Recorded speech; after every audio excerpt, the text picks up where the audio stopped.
ಬಂಧುಗಳೇ ನಮಸ್ಕಾರ, ಹೇಗಿದ್ರೆ ನೀವೆಲ್ಲರೂ. ನಾನು ಸುಬ್ರಹ್ಮಣ್ಯ ಎಸ್ ಹಂಡಿಗೆ. ಬಂಧುಗಳೇ, ಇವತ್ತು ಉತ್ತರ ಕೊರಿಯಾಗೆ ಸಂಬಂಧಪಟ್ಟ ಹಾಗೆ ಒಂದು ಇಂಟ್ರೆಸ್ಟಿಂಗ್ ಸಂಗತಿಯನ್ನ ನಿಮ್ಮ ಮುಂದೆ ಪ್ರಸ್ತಾಪ ಮಾಡ್ತೇನೆ. ನೀವೆಲ್ಲರೂ ಕೂಡ ಕೇಳಿಸಿಕೊಳ್ಳಲೇಬೇಕಾಗಿರುವಂತಹ ವಿಚಾರ. ಆಗ ನಮ್ಮ ದೇಶದಲ್ಲಿ ಇರುವಂತಹ ವ್ಯವಸ್ಥೆ ಹಾಗೆ ಇನ್ನೊಂದಷ್ಟು ದೇಶಗಳಲ್ಲಿ ಇರುವಂತಹ ಆ ವ್ಯವಸ್ಥೆಯ ಬಗ್ಗೆ ನಮಗೊಂದು ಸ್ಪಷ್ಟವಾದಂಥ ಕಲ್ಪನೆ ಸಿಗ್ತಾ ಹೋಗುತ್ತೆ. ಬಂಧುಗಳೇ, ಉತ್ತರ ಕೊರಿಯಾ ಅಂತಿದ್ದ ಹಾಗೆ ನಮಗೆ ನೆನಪಾಗೋದು ಅಲ್ಲಿನ ಸರ್ವಾಧಿಕಾರಿಯ ಆಳ್ವಿಕೆ, ಅಲ್ಲಿನ ಸರ್ವಾಧಿಕಾರಿಯಾಗಿರುವಂತಹ ಕಿಮ್ ಜಾಂಗ್ ಉನ್, ಅಲ್ಲಿರುವಂಥ ಒಂದಷ್ಟು ಕಠಿಣ ಕಾನೂನುಗಳು, ಅಮೆರಿಕದ ಜೊತೆಗಿನ ಶತ್ರುತ್ವ, ಇದೆಲ್ಲವೂ ಕೂಡ ನೆನಪಾಗುತ್ತೆ. ಈಗ ಉತ್ತರ ಕೊರಿಯಾ ಅಂದಾಗ ಒಂದು ವಿಚಾರ ಸೋಷಿಯಲ್ ಮೀಡಿಯಾ ಸೇರಿದಂತೆ ಸಾಕಷ್ಟು ಕಡೆಗಳಲ್ಲಿ ಭಾರಿ ಚರ್ಚೆ ಆಗ್ತಿದೆ. ಅದು ಅಲ್ಲಿನ ಚುನಾವಣೆಗೆ ಸಂಬಂಧಪಟ್ಟ ಹಾಗೆ. ಬಂಧುಗಳೇ, ಇತ್ತೀಚೆಗೆ ಅಲ್ಲಿ ಚುನಾವಣೆ ನಡೀತು. ಚುನಾವಣೆಯ ಫಲಿತಾಂಶ ಇದೀಗ ಎಲ್ಲರಲ್ಲೂ ಕೂಡ ಕುತೂಹಲವನ್ನು ಮೂಡಿಸ್ತಾ ಇದೆ. ಅಲ್ಲಿನ ಸರ್ಕಾರವೇ ಅಧಿಕೃತವಾಗಿ ಫಲಿತಾಂಶವನ್ನ ಹೇಳ್ತಾ ಇದೆ. ಅದೇನು ಅಂದ್ರೆ, ಅಲ್ಲಿ 99.93% 99.93 99.93% ಜನ ಕಿಮ್ ಜಾಂಗ್ ಉನ್ ಪರವಾಗಿ ಮತವನ್ನ ಚಲಾಯಿಸಿದ್ದಾರೆ.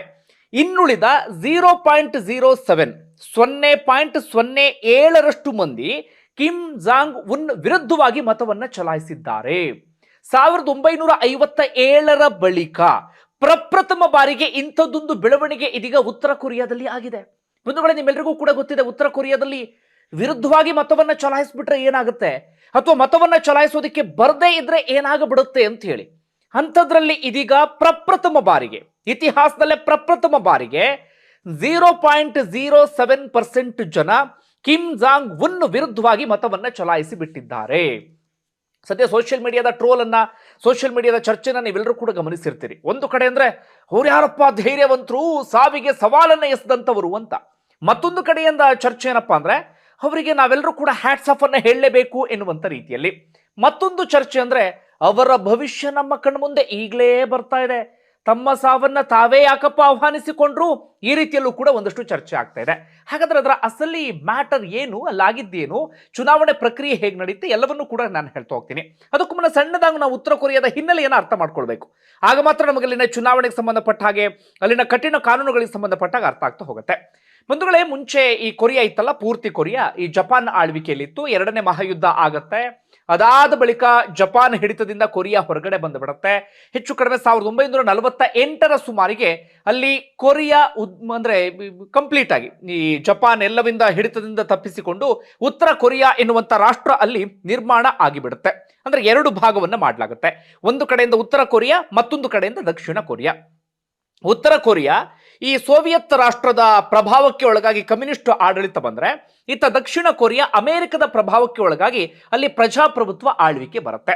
ಈ ಉತ್ತರ ಕೊರಿಯಾದಲ್ಲಿ ಮೊದಲಿಗೆ ಅಧಿಕಾರವನ್ನು ಹಿಡಿದಂಥವರು ಕಿಮ್ ಇಲ್ ಸುಂಗ್, ಅಲ್ಲಿನ ಮಹಾನಾಯಕ, ಅಲ್ಲಿನ ದೇವರು ಎನ್ನುವ ರೀತಿಯಲ್ಲಿ ಆ ವ್ಯಕ್ತಿಯನ್ನ ಬಣ್ಣಿಸಲಾಗುತ್ತೆ ಅಥವಾ ವರ್ಣಿಸಲಾಗುತ್ತೆ.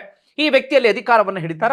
ಅದಾದ ಬಳಿಕ ಆದಂತ ಬೆಳವಣಿಗೆ ಏನಪ್ಪಾ ಅಂದ್ರೆ, ಹೆಚ್ಚು ಕಡಿಮೆ 1950 ಸುಮಾರಿಗೆ ಈ ಉತ್ತರ ಕೊರಿಯಾ ಆಳ್ವಿಕೆಯನ್ನ ನಡೆಸ್ತಾ ಇದ್ದಂಥವರು ದಕ್ಷಿಣ ಕೊರಿಯಾ ಮೇಲೆ ಮುಗಿಬಿದ್ದು ಬಿಡ್ತಾರೆ.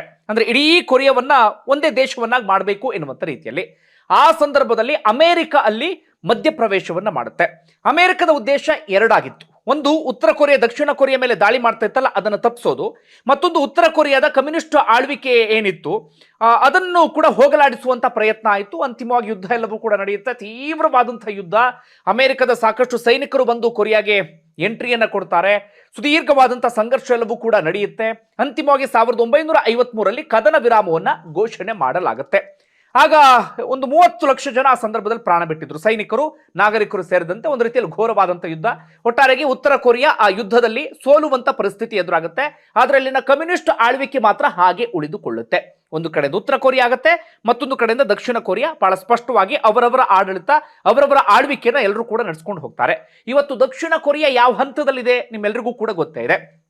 ಅಲ್ಲಿ ಪ್ರಜಾಪ್ರಭುತ್ವ ಇದೆ, ಅಲ್ಲಿ ಜನರಿಗೆ ಸಿಗಬೇಕಾದಂಥ ಎಲ್ಲ ಹಕ್ಕು ಇದೆ, ವಿಪರೀತ ಅಭಿವೃದ್ಧಿಯನ್ನ ಹೊಂದಿರುವಂತಹ ಪ್ರದೇಶ ಅದು. ಮನರಂಜನೆ ಅಂತ ಬಂದಾಗ ನಮಗೆ ಕೊರಿಯನ್ ಸಾಂಗ್ಸು, ಕೊರಿಯನ್ ಮೂವೀಸ್ಗಳೆಲ್ಲವೂ ಕೂಡ ನೆನಪಾಗುತ್ತೆ, ಕೊರಿಯನ್ ಡ್ರಾಮಾ ನೆನಪಾಗುತ್ತೆ. ಅದೆಷ್ಟೋ ಮಂದಿ ಕೊರಿಯನ್ ಕಲ್ಚರ್ ಅಂತ ಹೇಳಿ ಆಸೆಯನ್ನ ಪಡ್ತಾರೆ. ಅಷ್ಟರ ಮಟ್ಟಿಗೆ ದಕ್ಷಿಣ ಕೊರಿಯಾ ಇವತ್ತು ದೊಡ್ಡ ಮಟ್ಟಿಗೆ ಅಭಿವೃದ್ಧಿಯನ್ನ ಹೊಂದಿದೆ. ಅದಕ್ಕೆ ಆಪೋಸಿಟ್ ಎನ್ನುವಂಥ ರಾಷ್ಟ್ರ ಅಂದ್ರೆ ಅದು ಉತ್ತರ ಕೊರಿಯಾ. ಒಂದು, ಉತ್ತರ ಕೊರಿಯಾ ಮೇಲೆ ಸದ್ಯ ಅಮೆರಿಕ ಹಾಗೆ ವಿಶ್ವಸಂಸ್ಥೆ ನಿರ್ಬಂಧವನ್ನ ಹೇರಿದೆ. ಹೀಗಾಗಿ ಉತ್ತರ ಕೊರಿಯಾ ಹೊರ ಪ್ರಪಂಚದಿಂದ ಸಂಪೂರ್ಣವಾಗಿ ಸಂಪರ್ಕವನ್ನ ಕಳೆದುಕೊಂಡಿದೆ. ಅವರಿಗೆ ಯಾರೂ ಕೂಡ ರಫ್ತನ್ನು ಕೂಡ ಮಾಡುವ ಹಾಗಿಲ್ಲ, ಅವರಿಂದ ಯಾರೂ ಕೂಡ ಆಮದನ್ನು ಕೂಡ ಮಾಡಿ ಹೋಗಿಕೊಳ್ಳುವ ಹಾಗಿಲ್ಲ. ಕೇವಲ ಚೀನಾ ಮತ್ತೆ ರಷ್ಯಾದ ಸಪೋರ್ಟ್ ಇದೆ. ಹೀಗಾಗಿ ಒಳಗೊಳಗೆ ಅವ್ರು ಮಾತ್ರ ಅವರಿಗೆ ಒಂದಷ್ಟು ರಫ್ತು ಆಮದು ಅಂತದೆಲ್ಲವನ್ನು ಕೂಡ ನಡೆಸ್ತಾರೆ ಬಿಟ್ರೆ ಇನ್ಯಾವುದೇ ರಾಷ್ಟ್ರವೂ ಕೂಡ ಉತ್ತರ ಕೊರಿಯಾ ಜೊತೆಗೆ ಯಾವುದೇ ಸಂಪರ್ಕವನ್ನು ಕೂಡ ಹೊಂದಿಲ್ಲ.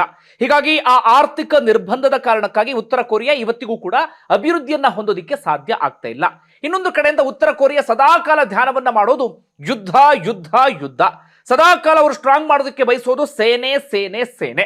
ಹೀಗಾಗಿ ಪ್ರತಿ ಕುಟುಂಬದ ಓರ್ವ ಪುರುಷ 10 ವರ್ಷಗಳ ಕಾಲ ಮಿಲಿಟರಿಯಲ್ಲಿ ಕೆಲಸವನ್ನ ಮಾಡಲೇಬೇಕು ಎನ್ನುವಂತ ನಿಯಮವೂ ಕೂಡ ಅಲ್ಲಿ ಇದೆ.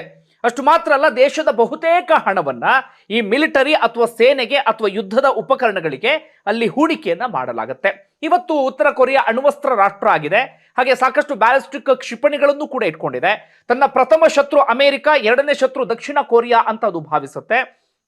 ಹೀಗಾಗಿ ಅಮೆರಿಕ ಮತ್ತೆ ಉತ್ತರ ಕೊರಿಯಾದ ನಡುವೆ ಒಂದು ದೊಡ್ಡ ಮಟ್ಟಿಗಿನ ಸಂಘರ್ಷ, ಜಟಾಪಟಿ ಎಲ್ಲವೂ ಕೂಡ ಇದೆ. ಯಾವಾಗ ಬೇಕಾದ್ರೂ ಯುದ್ಧ ನಡೀಬಹುದು ಎನ್ನುವಂತ ವಾತಾವರಣ ಇದೆ. ಆದ್ರೆ ಅಮೆರಿಕ ಸುಲಭಕ್ಕೆ ಉತ್ತರ ಕೊರಿಯಾ ಮೇಲೆ ಮುಗಿಬೀಳಕ್ಕಾಗಲ್ಲ. ಯಾಕಂದ್ರೆ ಉತ್ತರ ಕೊರಿಯಾ ಇವತ್ತು ಸೇನೆ ವಿಚಾರದಲ್ಲಿ ತುಂಬಾ ಬಲಿಷ್ಠವಾಗಿದೆ. ತುಂಬಾ ಬಲಿಷ್ಠ ಸೇನೆಯನ್ನ ಕಿಮ್ ಜಾಂಗ್ ಉನ್ ಕಟ್ಟುವಲ್ಲಿ ಯಶಸ್ವಿಯಾಗಿದ್ದಾನೆ. ಜೊತೆಗೆ ಅಣ್ವಸ್ತ್ರ ಬೇರೆ ಇದೆ, ಜೊತೆಗೆ ಬ್ಯಾಲಿಸ್ಟಿಕ್ ಕ್ಷಿಪಣಿಗಳು ಕೂಡ ಇದ್ದಾವೆ. ಎಲ್ಲಿವರೆಗೆ ಇದ್ದಾವೆ ಬ್ಯಾಲಿಸ್ಟಿಕ್ ಕ್ಷಿಪಣಿ ಅಂದ್ರೆ ಸೀದಾ ಅಮೆರಿಕದವರೆಗೆ ಹೋಗುವಂತ ಬ್ಯಾಲಿಸ್ಟಿಕ್ ಕ್ಷಿಪಣಿಗಳು ಕೂಡ ಇದ್ದಾವೆ. ಜೊತೆಗೆ ಅಮೆರಿಕ ಏನಾದ್ರೂ ದಾಳಿ ಮಾಡ್ತು ಅಂತಾದ್ರೆ ಪಕ್ಕದಲ್ಲಿರುವಂತ ದಕ್ಷಿಣ ಕೊರಿಯನ್ನ ಸ್ವಲ್ಪ ಹೊತ್ತಲ್ಲೇ ಉಡಾಯಿಸುವಷ್ಟರ ಮಟ್ಟಿಗೆ ಕೆಪಾಸಿಟಿಯನ್ನು ಹೊಂದಿದೆ. ಜಪಾನ್ ಮೇಲೂ ಕೂಡ ಮುಗಿಬೀಳಬಹುದು. ಹೀಗಾಗಿ ಅಮೆರಿಕ ಏಕಾಏಕಿಯಾಗಿ ಉತ್ತರ ಕೊರಿಯಾದ ಮೇಲೆ ಅಟ್ಯಾಕ್ ಮಾಡುವಂತ ಪರಿಸ್ಥಿತಿ ಇಲ್ಲ. ಉತ್ತರ ಕೊರಿಯಾ ಆ ಹಂತಕ್ಕೆ ಬೆಳೆದು ನಿಂತಿದೆ. ಇನ್ನು ಅಲ್ಲಿನ ಜನರ ಪರಿಸ್ಥಿತಿಯನ್ನಂತೂ ನಾವು ಊಹೆ ಮಾಡ್ಕೊಳ್ಳೋಕ್ಕೂ ಸಾಧ್ಯ ಆಗೋದಿಲ್ಲ. ಒಂದು ರೀತಿಯಲ್ಲಿ ಓಪನ್ ಜೈಲು ಅಂದ್ರೂ ಕೂಡ ತಪ್ಪಾಗ್ಲಿಕ್ಕಿಲ್ಲ. ಆ ಜನಕ್ಕೆ ಯಾವುದೇ ಸ್ವಾತಂತ್ರ್ಯ ಇಲ್ಲ, ಯಾವುದೇ ವಿಶೇಷವಾದಂತಹ ಹಕ್ಕುಗಳಿಲ್ಲ, ಯಾರನ್ನು ಪ್ರಶ್ನೆ ಮಾಡುವ ಹಾಗಿಲ್ಲ. ಕಿಮ್ ಜಾಂಗ್ ಉನ್ ಕುಟುಂಬವನ್ನ ದೇವರ ರೀತಿಯಲ್ಲಿ ಭಾವಿಸಬೇಕಾಗತ್ತೆ. ಯಾವುದೇ ಧರ್ಮವನ್ನು ಕೂಡ ಪಾಲನೆ ಮಾಡೋದಕ್ಕಾಗೋದಿಲ್ಲ. ಆಳ್ವಿಕೆ ನಡೆಸುವಂಥವ್ರದ್ದೇ ಧರ್ಮ, ಆಳ್ವಿಕೆ ನಡೆಸುವಂಥವರೇ ದೇವರು, ಆಳ್ವಿಕೆ ನಡೆಸುವವರು ಏನ್ ಹೇಳ್ತಾರೆ ಅದಕ್ಕೆ ತಲೆಬಾಗಿ ಎಲ್ರಿಗೂ ಕೂಡ ಜಿ ಹುಜೂರ್ ಅಂತ ಹೇಳಿ ಅವರೆಲ್ಲರೂ ಕೂಡ ಇರಬೇಕು. ವಿದೇಶಕ್ಕೆ ಪ್ರಯಾಣ ಮಾಡುವ ಹಾಗಿಲ್ಲ. ಒಂದು ಹಳ್ಳಿಯಿಂದ ಇನ್ನೊಂದು ಹಳ್ಳಿಗೆ ಹೋಗೋದಕ್ಕೆ ಸರ್ಕಾರದ ಅನುಮತಿಯನ್ನ ಪಡಿಬೇಕಾದಂತಹ ಪರಿಸ್ಥಿತಿ. ಜೊತೆಗೆ ಅಪ್ಪಿ ತಪ್ಪಿ ಏನಾದ್ರೂ ತಪ್ಪು ಮಾಡಿಬಿಟ್ರೆ ಒಂದು ಕುಟುಂಬದೊಬ್ಬರು 3 ತಲೆಮಾರು ಶಿಕ್ಷಣ ಅನುಭವಿಸಬೇಕು. ನಾನು ತಪ್ಪು ಮಾಡಿದ್ರೆ ನನ್ನ ಮಗ, ನನ್ನ ಮೊಮ್ಮಗ ಎಲ್ಲರೂ ಕೂಡ ಶಿಕ್ಷಣ ಅನುಭವಿಸಬೇಕು. ಪಕ್ಕದ ದೇಶಗಳಿಗೆ ಎಸ್ಕೇಪ್ ಆಗೋದಿಕ್ಕೆ ಅದೆಷ್ಟೋ ಜನ ಪ್ರಯತ್ನವನ್ನ ಪಡ್ತಿರ್ತಾರೆ. ಒಂದಷ್ಟು ಮಂದಿ ಚೀನಾಗೆ ಹೋಗೋಕೆ ಪ್ರಯತ್ನ ಪಡ್ತಾರೆ. ಚೀನಾಗೆ ಹೋದ್ರೆ ಅಲ್ಲಿ ಹಿಡಿದಾಕ್ತಾರೆ, ಅಕ್ರಮ ವಲಸಿಗರು ಅಂತ ಹೇಳಿ ಅವರು ಮತ್ತೆ ಉತ್ತರ ಕೊರಿಯಾಗೆ ದಬ್ಬಿ ಬಿಡ್ತಾರೆ. ಈತ ದಕ್ಷಿಣ ಕೊರಿಯಾಕ್ಕೆ ಎಸ್ಕೇಪ್ ಆಗೋದಕ್ಕೆ ತುಂಬಾ ಜನ ಪ್ರಯತ್ನ ಪಡ್ತಾರೆ. ಉತ್ತರ ಕೊರಿಯಾ ದಕ್ಷಿಣ ಕೊರಿಯಾ ಗಡಿ ಮೂಲಕ ಹೋಗಕ್ಕಾಗಲ್ಲ. ಅಲ್ಲಿ ಭದ್ರವಾದಂತ ಸೇನೆ ಇದೆ. ಜಗತ್ತಿನಲ್ಲೇ ಅತಿ ಹೆಚ್ಚು ಸೇನೆ ಇರುವಂತ ಗಡಿ ಅಂದ್ರೆ ಆ ಗಡಿ. ಹೀಗಾಗಿ ತುಂಬಾ ಜನ ಈ ಚೀನಾಗೆ ಬಂದು ಅಲ್ಲಿಂದ ಕಾಂಬೋಡಿಯಾ ಹೀಗೆ ಬೇರೆ ಬೇರೆ ಕಡೆಗೆ ಹೋಗಿ ಕೊನೆಗೆ ದಕ್ಷಿಣ ಕೊರಿಯಾಗೆ ಹೋಗಿ ನಿಲ್ಲಿಸ್ಬಿಡ್ತಾರೆ. ಇನ್ನು ದೇಶದ ಒಳಗಡೆ ಇಂಟರ್ನೆಟ್ ಸೌಲಭ್ಯ ಇಲ್ಲ, ಅದೆಷ್ಟೋ ಕಡೆಗಳಲ್ಲಿ ವಿದ್ಯುತ್ ಅಂತೂ ಇಲ್ಲವೇ ಇಲ್ಲ. ಇನ್ನು ಮನರಂಜನೆ ಅಂತೂ ಅದರ ಬಗ್ಗೆ ಯೋಚನೆಯನ್ನು ಕೂಡ ಮಾಡುವ ಹಾಗಿಲ್ಲ. ಇನ್ನು ಏನೇ ಹೇಳ್ಬೋದು, ಇನ್ನು ಅವರಿಗೆ ಹೊತ್ತಿನ ತುತ್ತಿಗೂ ಕೂಡ ಪರದಾಡುವಂತ ಪರಿಸ್ಥಿತಿ ಇದೆ. ಅದೆಷ್ಟೋ ಜನ ಹಸಿವಿನಿಂದ ಬಳಲ್ತಾ ಇದ್ದಾರೆ, ಹಸಿವಿನಿಂದ ಸಾಯ್ತಾ ಇದ್ದಾರೆ. ಸರಿಯಾದಂಥ ಉದ್ಯೋಗ ಇಲ್ಲ, ಯಾವುದೂ ಕೂಡ ಇಲ್ಲ. ಅಲ್ಲಿ ಯಾರು ಐಷಾರಾಮಿ ಜೀವನ ಸಾಗಿಸ್ತಾ ಇದ್ದಾರಂದ್ರೆ ಉತ್ತರ ಕೊರಿಯಾದ ರಾಜಧಾನಿಯಲ್ಲಿ ಯಾರಿದ್ದಾರೆ ಅಂದ್ರೆ ಈ ಕಿಮ್ ಜಾಂಗ್ ಉನ್ ಕುಟುಂಬದವರಿಗೆ ಯಾರು ಬಹಳ ಚೆನ್ನಾಗಿದ್ದಾರೋ, ಅವ್ರ ಕುಟುಂಬಕ್ಕೆ ಯಾರು ನಿಷ್ಠರಾಗಿದ್ದಾರೋ, ಅಥವಾ ಮಿಲಿಟರಿಯಲ್ಲಿ ಯಾರಿದ್ದಾರೋ, ಸರ್ಕಾರದ ಉನ್ನತ ಹುದ್ದೆಯಲ್ಲಿ ಯಾರಿದ್ದಾರೋ ಅವ್ರು ಮಾತ್ರ ಇದ್ದಾರೆ. ಏನು ಅತ್ಯಂತ ಕಠಿಣ ಕಾನೂನು. ಕಿಮ್ ಜಾಂಗ್ ಉನ್ ರೀತಿಯಲ್ಲಿ ಹೇರ್ ಸ್ಟೈಲ್ ಮಾಡುವ ಹಾಗಿಲ್ಲ, ಡ್ರೆಸ್ ಅನ್ನು ಧರಿಸುವ ಹಾಗಿಲ್ಲ. ಅದು ಕೂಡ ಅಲ್ಲಿ ಅಪರಾಧ ಎನ್ನುವ ರೀತಿಯಲ್ಲಿ ಆಗುತ್ತೆ. ಜೊತೆಗೆ ಸರ್ಕಾರ ಏನ್ ಹೇಳುತ್ತೆ ಅದನ್ನೇ ಪ್ರತಿಯೊಬ್ಬರು ಕೂಡ ಮಾಡಬೇಕಾಗತ್ತೆ. ಇದು ಅಲ್ಲಿನ ಕಾನೂನು. ಇವೆಲ್ಲವೂ ಕೂಡ ನಿಮ್ಗೆ ಅರ್ಥ ಆಯ್ತು ಅನ್ಸುತ್ತೆ. ನಾನು ಹೇಳ್ತಾ ಹೋಗ್ಬಿಟ್ರೆ ಗಂಟೆಗಟ್ಟಲೆ ಆಗುತ್ತೆ. ಅಷ್ಟರ ಮಟ್ಟಿಗೆ ಅಲ್ಲಿ ಒಂದಷ್ಟು ಕಠಿಣ ಕಾನೂನು, ಕಠಿಣ ವ್ಯವಸ್ಥೆ ಎಲ್ಲವೂ ಕೂಡ ಇದೆ. ನಮಗೆ ಅಮೆರಿಕ ಬೇರೆ ರಾಷ್ಟ್ರಗಳ ಮೇಲೆ ದಾಳಿ ಮಾಡಿದಾಗ ನಮ್ಮೆಲ್ಲರಿಗೂ ಕೂಡ ಸಹಜವಾಗಿ ಸಿಟ್ಟು ಬರುತ್ತೆ. ಯಾಕೆ ಅಮೆರಿಕ ಮೂಗು ತೋರಿಸುತ್ತೆ ಅಂತ ಹೇಳಿ. ಆದ್ರೆ ಒಂದು ರಾಷ್ಟ್ರದ ಮೇಲೆ ದಾಳಿಯನ್ನ ಮಾಡಿ ಆ ರಾಷ್ಟ್ರದ ಜನರಿಗೆ ಮುಕ್ತಿ ಕೊಡಿಸಬೇಕು ಅಂತ ಅನ್ಸೋದು ಈ ಉತ್ತರ ಕೊರಿಯಾದ ವಿಚಾರದಲ್ಲಿ. ಕಿಮ್ ಜಾಂಗ್ ಉನ್ ಅಷ್ಟರ ಮಟ್ಟಿಗೆ ಜನರನ್ನು ತನ್ನ ಹಿಡಿತದಲ್ಲಿ ಇಟ್ಕೊಂಡು ಬಿಟ್ಟಿದ್ದಾನೆ. ಒಂದು ರೀತಿಯಲ್ಲಿ ಜನರನ್ನ ಪರೋಕ್ಷವಾಗಿ ಸಾಯಿಸುವಂತ ಕೆಲಸವನ್ನ ಆತ ಮಾಡ್ತಾ ಇದ್ದಾನೆ. ಈ ಅಣ್ವಸ್ತ್ರಗಳು, ಬ್ಯಾಲಿಸ್ಟಿಕ್ ಮಿಸೈಲ್ ಸದಾಕಾಲ ಅದರ ಧ್ಯಾನವನ್ನ ಮಾಡಿ ಮಾಡಿ ಮಾಡಿ ಜನರ ಬಗ್ಗೆ ಯಾವುದೇ ಯೋಚನೆಯೂ ಇಲ್ಲ, ಜನರ ಬಗ್ಗೆ ಯಾವುದೇ ಅನುಕಂಪ ಅಂತದ್ದು ಏನೂ ಕೂಡ ಇಲ್ಲದಂತ ಪರಿಸ್ಥಿತಿ. ಮತ್ತಧಿಕಾರ ಯಾರಿಗೆ? ಈಗ ಅವನ ಮಗಳಿಗೆ ಪಟ್ಟವನ್ನ ಕಟ್ಟೋಕೆ ರೆಡಿ ಆಗ್ತಿದ್ದಾರೆ. ಮೊದಲು ತಂಗಿ ಹೆಸರು ಕೇಳಿ ಬರ್ತಾ ಇತ್ತು, ಈಗ ಮಗಳು ಎನ್ನುವ ರೀತಿಯಲ್ಲಿದೆ. ಸ್ವಾತಂತ್ರ್ಯ ಬಂದಾಗ್ಲಿಂದಲೂ ಕೂಡ ಅವ್ರ ಕುಟುಂಬದವರೇ ಅಧಿಕಾರದಲ್ಲಿ ಇದ್ದಾರೆ ಬಿಡಿ. ಈಗ ಚುನಾವಣೆಯ ವಿಚಾರಕ್ಕೆ ಬರ್ತೀನಿ. ಬಂಧುಗಳಲ್ಲಿ ಚುನಾವಣೆ ಹೇಗೆ ನಡೆಯುತ್ತೆ ಬಹಳ ಇಂಟ್ರೆಸ್ಟಿಂಗ್ ವಿಚಾರ. ಉತ್ತರ ಕೊರಿಯಾದಲ್ಲಿ ಎಷ್ಟು ಪಕ್ಷಗಳಿದ್ದಾವೆ ಅಂದ್ರೆ ಒಂದು 3 ಪಕ್ಷಗಳಿದ್ದಾವೆ. ಒಂದು ವರ್ಕರ್ಸ್ ಪಾರ್ಟಿ ಆಫ್ ಕೊರಿಯಾ ಇದೆ, ಕಿಮ್ ಜಾಂಗ್ ಉನ್ ಪಕ್ಷ. ಇನ್ನೊಂದೆರಡು ಪಕ್ಷಗಳಿದ್ದಾವೆ. ಇನ್ನೊಂದೆರಡು ಪಕ್ಷಗಳ ಹೆಸರಿಗಷ್ಟೇ. ಆ ಪಕ್ಷಗಳು ಕೂಡ ಈ ಪಕ್ಷದ ಭಾಗವೇ ಆಗಿದ್ದಾವೆ. ಅಲ್ಲಿ ವಿಪಕ್ಷ ಎನ್ನುವಂತ ಕಾನ್ಸೆಪ್ಟ್ ಕೂಡ ಇಲ್ಲವೇ ಇಲ್ಲ. ಚುನಾವಣೆ ಹೇಗೆ ನಡೆಯುತ್ತೆ ಅಂದ್ರೆ ಹೆಚ್ಚು ಕಡಿಮೆ ಒಂದು 687 ಸೀಟ್ಗಳಿದ್ದಾವೆ. ಅಲ್ಲಿನ ಸಂಸತ್ತು ಯಾವ ರೀತಿ ಅಂದ್ರೆ ಸುಪ್ರೀಂ ಪೀಪಲ್ಸ್ ಅಸೆಂಬ್ಲಿ ಅಂತ ಹೇಳಿ ಅಲ್ಲಿನ ಸಂಸತ್ತಿದೆ. ಅದಕ್ಕೆ 687 ಸೀಟು ಅದಕ್ಕೆ ಆಯ್ಕೆಯನ್ನ ಮಾಡ್ತಾರೆ. ಚುನಾವಣೆ ಹೆಂಗೆ ಅಂದ್ರೆ ಒಂದು ಕ್ಷೇತ್ರಕ್ಕೆ ಓರ್ವ ಕ್ಯಾಂಡಿಡೇಟ್ ಮಾತ್ರ ಇರ್ತಾರೆ. ನಮ್ಮಲ್ಲಿ 3 ಜನ, 4 ಜನ, 10 ಜನ, 20 ಜನ ಇರ್ತಾರೆ. ನಮಗೆಲ್ಲರಿಗೂ ಕೂಡ ಗೊತ್ತು ಪ್ರಜಾಪ್ರಭುತ್ವ ವ್ಯವಸ್ಥೆ ಅಲ್ಲಿ ಹಂಗಲ್ಲ. ಪಾರ್ಟಿಯಲ್ಲಿ ಮೊದಲೇ ಆಯ್ಕೆ ಮಾಡಿರ್ತಾರೆ ಇಂಥವರೇ ಅಭ್ಯರ್ಥಿ ಎನ್ನುವ ರೀತಿಯಲ್ಲಿ. ಅದಾದ ಬಳಿಕ ಒಂದು ಇದು ಕ್ಷೇತ್ರಕ್ಕೆ ಓರ್ವ ಕ್ಯಾಂಡಿಡೇಟ್ ಮಾತ್ರ ಇರ್ತಾನೆ. ಜನರಿಗಿರುವಂತ ಹಕ್ಕೇನಪ್ಪ ಅಂದ್ರೆ ಹೌದು ಅಥವಾ ಇಲ್ಲ ಅಂತ ಹೇಳಿ, ಅಂದ್ರೆ ಸುಮ್ಮನೆ ಹೆಸರಿಗೆ ಅದು ಚುನಾವಣೆ, ಹೌದು ಅಥವಾ ಇಲ್ಲ ಅಂತ ಅಷ್ಟೇ ಹಾಕಬೇಕು. ಇಲ್ಲ ಅಂತ ಅವ್ರು ಯಾರಾದ್ರೂ ಚೀಟಿ ಹಾಕಬೇಕಂದ್ರೆ ಅದಕ್ಕೊಂದು ಸಪ್ರೇಟ್ ಆದಂತ ಡಬ್ಬಿ ಇರುತ್ತೆ. ಇಲ್ಲ ಅಂತಂದ್ರೆ ಆ ಬ್ಯಾಲೆಟ್ ಪೇಪರ್ಲಿ ಇಲ್ಲ ಅಂತೇಳಿ ಕ್ಯಾಂಡಿಡೇಟ್ ಹೆಸರನ್ನ ಇದು ಮಾಡ್ಬೇಕು, ರಬ್ ಮಾಡಬೇಕು. ಇಲ್ಲ ನಾವು ಇವ್ರಿಗೆ ಇದು ಮಾಡ್ತಿಲ್ಲ, ಇವ್ರನ್ನ ಒಪ್ಕೊಳ್ತಾ ಇಲ್ಲ ನಾವು ಅಂತ ಹೇಳಿ. ಇವ್ರನ್ನ ಒಪ್ಕೊಳ್ತಾ ಇಲ್ಲ, ಆಪೋಸಿಟ್ ಇನ್ಯಾರಿಗಾದ್ರೂ ಓಟ್ ಹಾಕ್ಬೋದು ಅಂದ್ರೆ ಆ ಅವಕಾಶ ಇಲ್ಲ. ಅಲ್ಲಿ ಇರೋದು ಒಂದೇ ಕ್ಯಾಂಡಿಡೇಟ್, ಅವ್ನು ಒಪ್ಕೊಳ್ಬೇಕು, ಇಲ್ಲ ಅಂದ್ರೆ ಇಲ್ಲ ಅಂತ ಹೇಳಬೇಕು. ಈಗ ರಹಸ್ಯ ಮತದಾನ ಅಂತ ಹೆಸರಿಗಷ್ಟೇ, ಆದರೆ ಸುತ್ತಮುತ್ತ ಅಧಿಕಾರಿಗಳು ಎಲ್ಲರೂ ಕೂಡ ನೋಡ್ತಾ ಇರ್ತಾರೆ. ಹೀಗಾಗಿ ನಾನು ಅಲ್ಲಿ ಒಳಗಡೆ ಹೋದೆ ಅಂತ ಇಟ್ಕೊಳ್ಳಿ, ಹೌದು ಅಂತಾನೆ ಅನ್ಬೇಕು. ಇಲ್ಲ ಅಂತ ನಾನಾದ್ರೂ ಬೇರೆ ಕಡೆ ಚೀಟಿ ಹಾಕದೆ ಅಂತಾದ್ರೆ ಆ ವ್ಯಕ್ತಿ ಕಂಪ್ಲೀಟ್ ಆತನ ಕುಟುಂಬಕ್ಕೆ ಬಹಿಷ್ಕಾರ, ಆತನನ್ನ ಕೈದಿ ರೀತಿಯಲ್ಲಿ ಭಾವಿಸೋದು, ಆತನಿಗೆ ಸಿಗಬೇಕಾದಂಥ ಸವಲತ್ತುಗಳನ್ನು ಕಸಿಯೋದು, ಇನ್ನೊಂದು ಹೆಜ್ಜೆ ಮುಂದೆ ಹೋಗಿ ಆತನ ಪ್ರಾಣಕ್ಕೆ ಕುತ್ತು ತರುವಂತ ಇದು ಕೂಡ ಮಾಡ್ತಾರೆ. ಹೀಗಾಗಿ ಅಲ್ಲಿಯ ಜನ ಕುರಿ ಮಂದೆಗಳ ರೀತಿಯಲ್ಲಿ ಹೋಗಿ ಯಾರನ್ನ ಕ್ಯಾಂಡಿಡೇಟ್ ಅಂತಾರೋ ಅವರಿಗೆ ಹೌದು ಜಿ ಹುಜೂರ್ ಇವರೇ ನಮ್ಮನ್ನು ಆಳ್ಬೇಕು ಅಂತೇಳಿ ತಲೆ ಬಾಗಿಸಿ ಬರಬೇಕು. ನೋಡಿ ಎಂತೆಂಥ ದರಿದ್ರ ರಾಷ್ಟ್ರಗಳಿದ್ದಾವೆ ನಮ್ಮ ಜಗತ್ತಿನಲ್ಲಿ ಎನ್ನುವ ರೀತಿಯಲ್ಲಿ. ಈ ರೀತಿಯಾಗಿ ಚುನಾವಣೆ ಎಲ್ಲವೂ ಕೂಡ ಅಲ್ಲಿ ನಡೆಯುತ್ತೆ. ಕಿಮ್ ಜಾಂಗ್ ಉನ್ ಯಾರು ಬಯಸ್ತಾರೋ ಅವರೇ ಅಭ್ಯರ್ಥಿಗಳಾಗ್ತಾರೆ, ಅವರೇ ಕೊನೆಗೆ ಅಲ್ಲಿನ ಸಂಸತ್ತಿಗೆ ಆಯ್ಕೆಯಾಗಿ ಬರ್ತಾರೆ. ಈ ಬಾರಿ ಸಾಕಷ್ಟು ಹೊಸ ಮುಖಗಳಿಗೆ ಅವಕಾಶವನ್ನು ಮಾಡಿಕೊಟ್ಟಿದ್ದಾನಂತೆ. ಅಂದ್ರೆ ಬಹಳ ಚುರುಕಾಗಿ ಕೆಲಸ ಮಾಡಬೇಕು, ನನ್ನ ಪರವಾಗಿ ಇನ್ನಷ್ಟು ಗಟ್ಟಿಯಾಗಿ ನಿಂತ್ಕೊಳ್ಬೇಕು ಎನ್ನುವಂಥ ಕಾರಣಕ್ಕಾಗಿ. ಜೊತೆಗೆ ದಕ್ಷಿಣ ಕೊರಿಯಾ ವಿರುದ್ಧ ಇನ್ನಷ್ಟು ಶತ್ರುತ್ವ ಅಂತ ಜಾಸ್ತಿ ಆಗ್ತಿದೆ. ಇವೆಲ್ಲವೂ ಕೂಡ ಆಯ್ತಾ. ಈಗ ಚರ್ಚೆ ಆಗ್ತಿರುವಂಥ ವಿಚಾರ ಅಂದ್ರೆ ಅದೇ, ಈಗ ಏನಾಗಿದೆ ಅಂದ್ರೆ ಅಲ್ಲಿ ಒಂದಷ್ಟು ಜನ ಓಟ್ ಹಾಕಿಲ್ಲ ಅಂದ್ರೂ ಅಲ್ಲಿ ಶಿಕ್ಷೆ ಆಗುತ್ತೆ. ಓಟ್ ಹಾಕೋದು ಕೂಡ ಅಲ್ಲಿ ಕಡ್ಡಾಯ. ಅದನ್ನೇ ಜನಗಣತಿ ಎನ್ನುವ ರೀತಿಯಲ್ಲೂ ಕೂಡ ಭಾವಿಸಲಾಗುತ್ತೆ. ಯಾರಾದ್ರೂ ಓಟ್ ಹಾಕಿಲ್ಲ ಅಂತಂದ್ರೆ ಮನೆ ಮನೆಗೆ ಹೋಗಿ ಚೆಕ್ ಮಾಡ್ತಾರೆ ಯಾರು ಓಟ್ ಹಾಕಿಲ್ಲ ಅಂತ ಹೇಳಿ.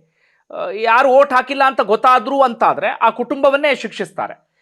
ಇಲ್ಲ ಅಂತಾದ್ರೆ ಆ ಕುಟುಂಬದಲ್ಲಿ ಯಾರಾದ್ರೂ ಓಟ್ ಹಾಕದೆ ಬೇರೆ ದೇಶಕ್ಕೆ ಏನಾದ್ರು ಎಸ್ಕೇಪ್ ಆಗಿದ್ದಾರೆ ಅನ್ನೋದು ಗೊತ್ತಾಯ್ತು ಅಂದ್ರೂ ಕೂಡ ಆ ಕುಟುಂಬವನ್ನೇ ಶಿಕ್ಷಿಸಲಾಗುತ್ತೆ. ಹೀಗಾಗಿ ಜನ ಹೆದರಿ ಬೇರೆ ದೇಶಕ್ಕೆ ಓಡ್ ಹೋಗಿಲ್ಲ, ಓಟ್ ಹಾಕ್ಲೇಬೇಕಾದಂತ ಅನಿವಾರ್ಯತೆ.